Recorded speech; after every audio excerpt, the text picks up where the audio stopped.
চলতি অর্থবছরের প্রথম ৩ মাস জুলাই থেকে সেপ্টেম্বরে দেশে ৬৫৪ কোটি ২০ লাখ মার্কিন ডলার প্রবাসী আয় বা রেমিটেন্স এসেছে। সবচেয়ে বেশি প্রবাসী আয় এসেছে ঢাকা জেলায় ২১৩ কোটি ৮৭ লাখ ডলার।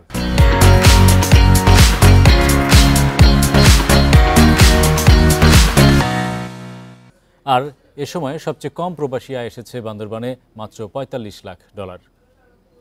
বাংলাদেশ ব্যাংকের তথ্য মতে দেশের ৮টি বিভাগের মধ্যে বরাবরের মতো ঢাকা ও চট্টগ্রাম বিভাগের জেলাগুলোয় প্রবাসী আয়ের প্রবাহ সবচেয়ে বেশি, আর রংপুর ও ময়মনসিংহ বিভাগে সবচেয়ে কম। সবচেয়ে বেশি প্রবাসী আয় এসেছে ঢাকা বিভাগে, প্রায় ৪৭%। এরপর রয়েছে চট্টগ্রাম ২৮%।